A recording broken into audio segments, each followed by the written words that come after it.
Hola, hola chicos, bienvenidos de nuevo a un tema más espontáneo. El día de hoy les traigo el segundo capítulo de nuestra serie Sectas. Espero que sea de su agrado y que lo disfruten tanto como yo disfruto hacerlo para ustedes. Empiezo con esta frase: los fanatismos que más debemos temer son aquellos que pueden confundirse con la tolerancia. Fernando Arrabal. La primera vez que visité el templo fue como sentirme en casa. Había un canto dentro de las celebraciones que decía: nunca escuché hablar a nadie como habla él. Desde que nací, nadie me habló de esta manera. Estaba en la búsqueda de un lugar donde se luchara por la justicia y se deseara un mundo mejor. Por eso me uní. Estos son solo algunos de los comentarios que hacen referencia a esta secta tan peculiar, el Templo del Pueblo. Aquí es donde podemos decir lo que sucede en una secta con mucha facilidad. La fascinación pronto se convierte en lealtad, que se transforma después en fanatismo y termina en idolatría. Pero vamos a remontarnos a los inicios de esta secta. Todo comenzó en el año 1950, cuando el reverendo Jim Jones, originario de Indianápolis, Indiana, fundó su propia orden, el Templo del Pueblo. La orden tomaba diversos conceptos cristianos, al igual que incluía el socialismo, la igualdad racial, la igualdad social y el temor de un apocalipsis nuclear. Jones era reconocido como un comunista comprometido, tanto que él mismo hablaba de su ideología como socialismo religioso o socialismo apostólico. Era simpatizante de Stalin y la Unión Soviética. A finales de los años 60, la congregación había disminuido a menos de 100 miembros, pero estratégicamente Jones se pudo afiliar con la iglesia denominada los Discípulos de Cristo, quienes tenían una reputación considerable en la costa oeste de los Estados Unidos. Por ende, al afiliarse con ellos, elevó la reputación del Templo del Pueblo y logró así que el templo sobreviviera. Con el paso de los años y al trasladar la iglesia a California, la cantidad de feligreses se incrementó de manera sustancial, tanto que se tuvieron que abrir nuevas iglesias en la orden en San Francisco y en Los Ángeles. Después de diversos escándalos e investigaciones en San Francisco, Jones decidió crear una comunidad utópica en Guyana, una excolonia británica ubicada al lado de Venezuela, en la cual se viviría el ideal forjado en el interior del Templo del Pueblo, a la cual hizo llamar Jonestown. Entonces, decidió arrendar 12 kilómetros cuadrados de tierra y trasladarse ahí junto a 900 feligreses, que lo apoyaron en el autodenominado Proyecto Agrícola del Templo del Pueblo.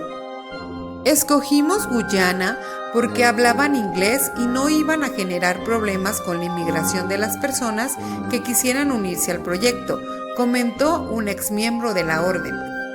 Al principio los feligreses pensaban que la vida en este lugar sería tal como Jones prometió, el paraíso. En cambio, todos los miembros, incluyendo a los niños, terminaron criando animales y comida para el proyecto agrícola del Templo del Pueblo 6 días a la semana, desde las 7 de la mañana hasta las 6 de la tarde, cuando era común que la temperatura alcanzase los 38 grados centígrados. Según los testimonios de exintegrantes de la secta, las comidas consistían en nada más que arroz y legumbres, de inferior calidad a los alimentos que recibía Jones, separado de los otros. En febrero de 1978, la mitad de la comunidad padecía problemas médicos tales como diarrea grave y fiebres altas. Los miembros, a los que se consideraba tenían graves problemas disciplinarios, se les encerraba en una caja de madera de medidas 2.5 por 1 metro, al igual que a quienes se les pillaba escapando eran drogados al punto de la incapacitación.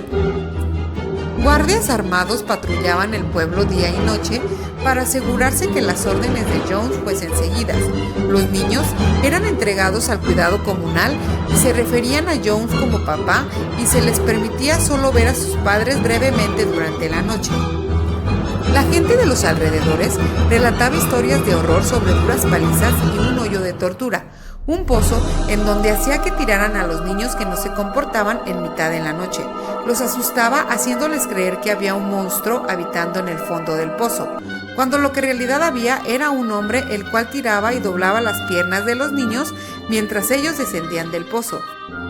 En sus delirios de locura, Jones decía que muy probablemente llegaría quien destruyera Johnstone y que una forma de protección era el suicidio masivo. Por esa razón él hacía las noches blancas para ir construyendo confianza en el pueblo, las cuales consistían en darles a los miembros a beber jarabe sin endulzar, el cual les hacía creer que estaba mezclado con cianuro, denominándolo pruebas de lealtad hacia la orden. Los pocos que vacilaron en tomarse el líquido fueron obligados a tomárselo bajo la amenaza de que si no cumplían con la orden se les dispararía. En octubre de 1978, las denuncias sobre abusos en Johnstone alcanzaron los oídos del representante a la Cámara por el Estado de California, Leo Ryan, por lo cual Ryan decidió visitar Johnstone. El relato en esta parte de la historia es un tanto turbio. De acuerdo al testimonio de los pocos sobrevivientes del ataque, el 18 de noviembre el congresista concluyó su visita. Antes de salir en una avioneta rumbo hacia la capital de Guyana, invitó a las personas que quisieran irse con él de regreso a los Estados Unidos. Unos pocos de los miembros aceptaron la invitación y salieron con la comitiva, que incluía a 3 periodistas, pero a mitad de camino varios de ellos sacaron varias armas y comenzaron a disparar contra Ryan y los demás. Todos murieron. Un par de horas después del ataque hacia el congresista, Jones ordenó a todos los miembros de la orden reunirse para poder así suicidarse de manera colectiva, lo cual se efectuó con el consumo de cianuro disuelto en una bebida instantánea. Más de 900 personas se desplomaron muertas dentro del enorme kiosco de madera y sus alrededores. La tragedia quedó consignada como el mayor suicidio colectivo de la historia. ¿Pero qué pasó con el reverendo? Jones fue hallado muerto también, pero no había sido derribado por el cianuro, sino por el disparo de una escopeta. Lo que no se sabe es si fue él mismo quien se disparó o si obligó a otra persona a asesinarlo. Con el tiempo surgieron muchas hipótesis que necesariamente implicaban a la CIA y al gobierno de los Estados Unidos contra Jones y su gente. Jones fue el primero y el peor de los líderes asesinos de sectas, ostentando además el récord de muertos por su propia mano.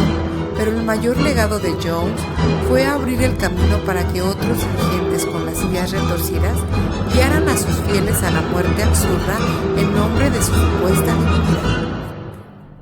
Chicos, hasta aquí el tema de hoy. Espero les haya gustado. Si así fue, por favor no olviden dejar una manita arriba y suscribirse. Los quiero. Bye.